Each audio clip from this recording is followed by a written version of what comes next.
श्री राधा कृष्ण के चरणारविंदों में शतकोटि नमन बंदन।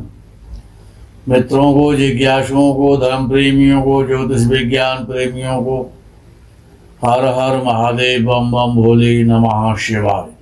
मित्रों, ज्योतिष शास्त्र वेद है, वेद का अंग है, ऋषियों का ज्ञान है, खोज है, उनकी तपस्या का फल है।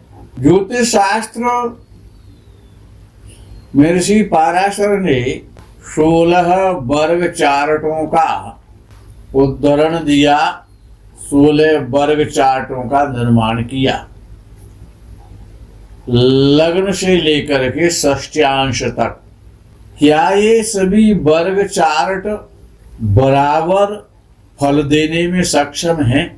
वर्ग किस वर्ग चार्ट से कितना फल प्राप्त हो सकता है, फलादेश में वो कितनी सहायता कर सकता है?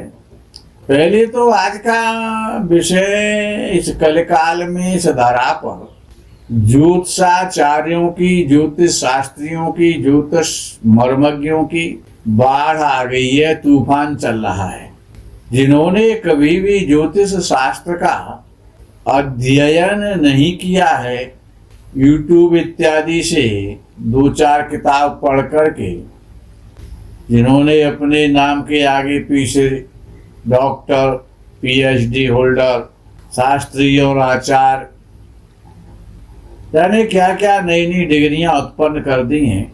राशि का विषय बड़ा महत्वपूर्ण है, लग्न चार्ट का बड़ा महत्व है।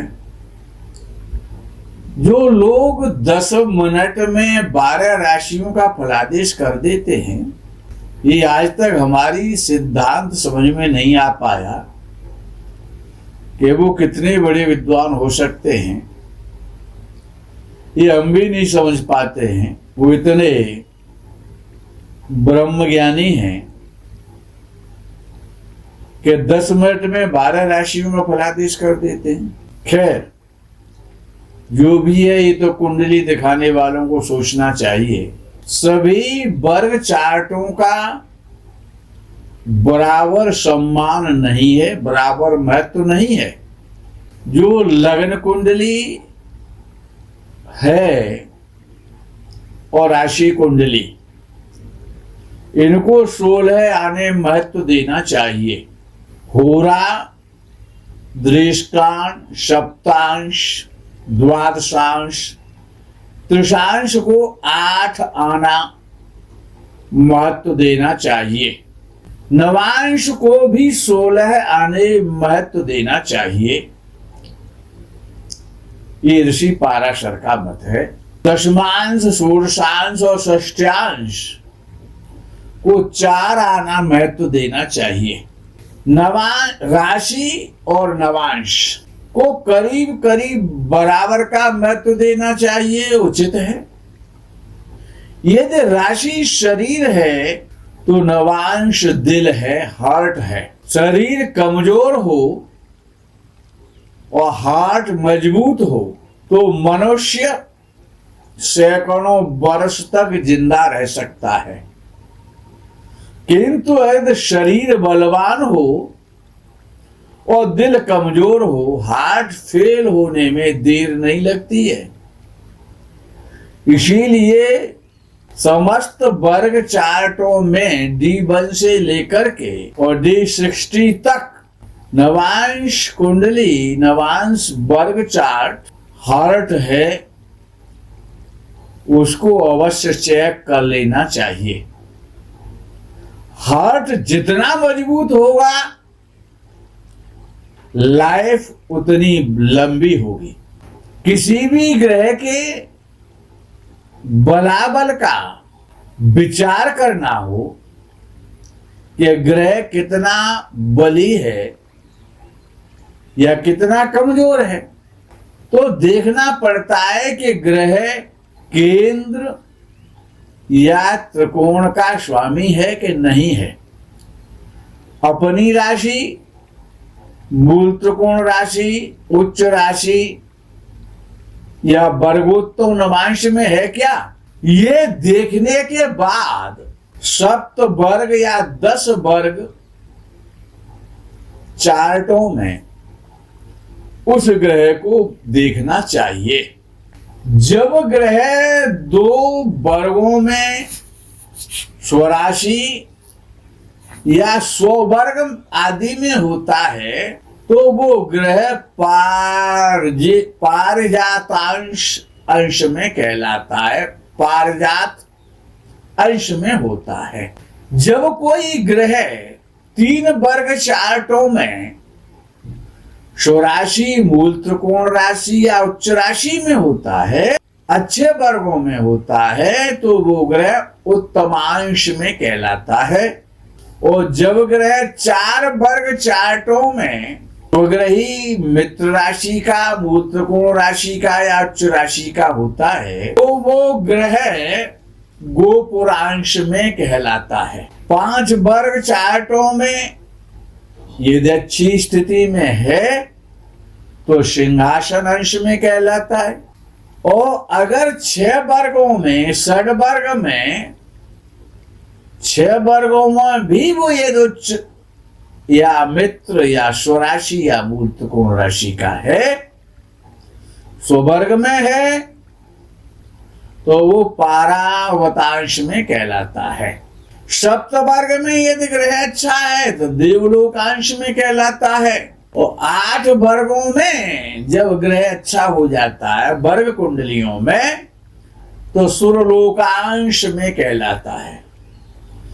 और जब 9 वर्ग चार्टों में ग्रह अच्छी पोजीशन में होता है तो वो ऐरावतांश में कहलाता है।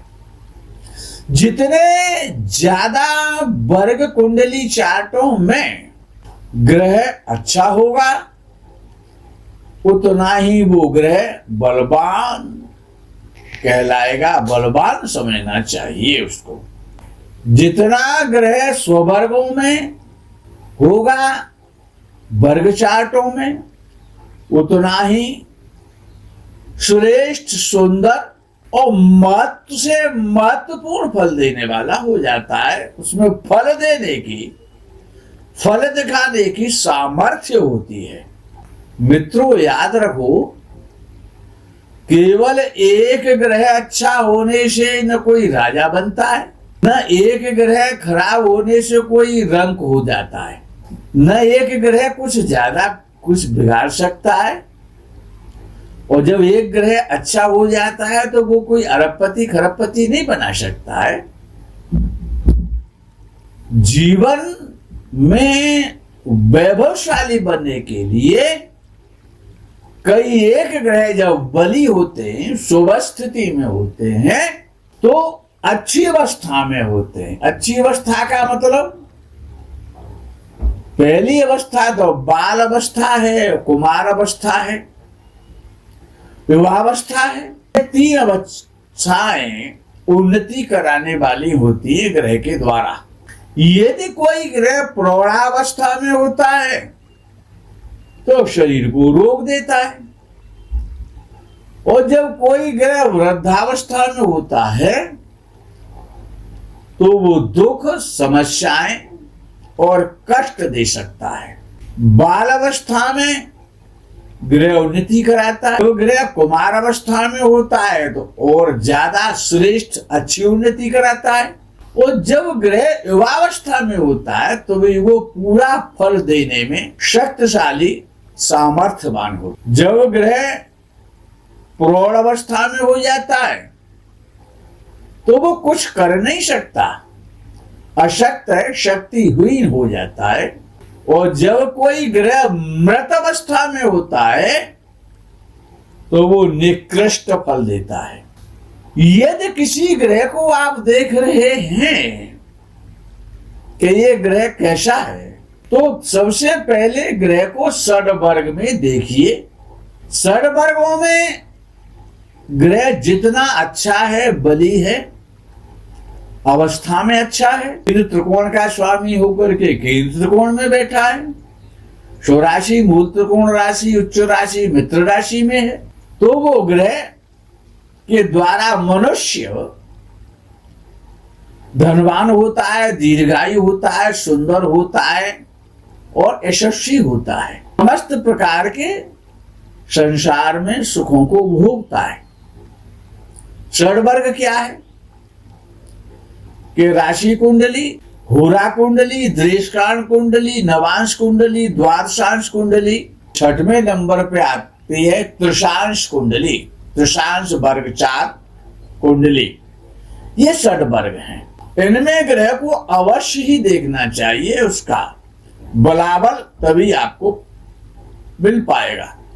यदि लगन के नवांश का स्वामी बलवान हो, आज केवल ग्रहों की बात कर रहे हैं कि लगन के नवांश का स्वामी बलवान हो, लग्नेश, तो मनुष्य सुखी होता है, धनी होता है, यशस्वी होता है।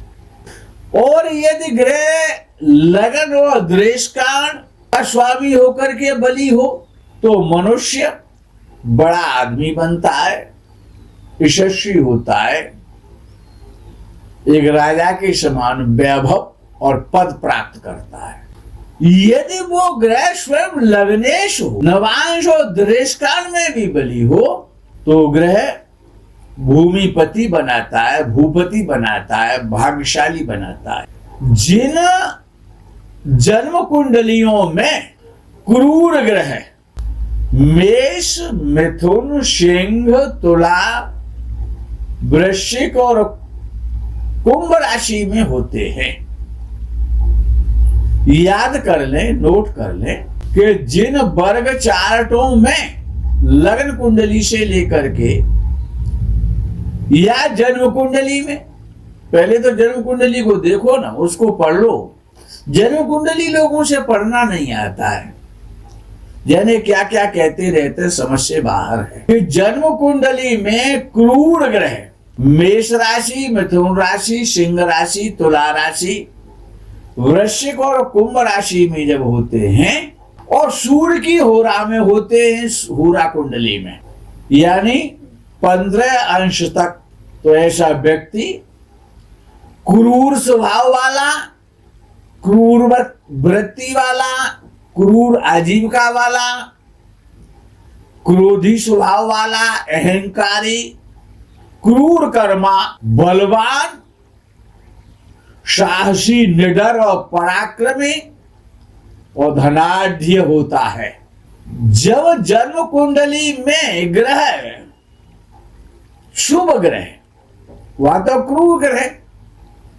क्रूर ग्रह या पापक ग्रह, शनि, मंगल, केतु, राहु, कहीं कहीं सूर्य को भी ले लिया जाता, तो ये जब मेष, मिथुन, सिंह, तुला, वृश्चिक और कुंभ राशि में होते हैं और होरा कुंडली में सूर्य की होरा में होते हैं, तो व्यक्ति को क्रूर और पराक्रमी, झगड़ालू, अहंकारी, क्रोधी, शक्तिशाली और बली बनाते हैं, बाहुबली बनाते हैं और धनाढ्य बनाते हैं। इसके विपरीत जब जन्म कुंडली में शुभ ग्रह वृष, कर्क, कन्या, वृश्चिक, मकर और मीन राशियों होते हैं और चंद्र की होरा में होते हैं, होरा कुंडली में, तो व्यक्ति सुंदर होता है, विनम्र होता है, आचारवान होता है, सुशील होता है, नम्र होता है, मधुर भाषी होता है, दयालु होता है, सौभाग्यशाली होता है।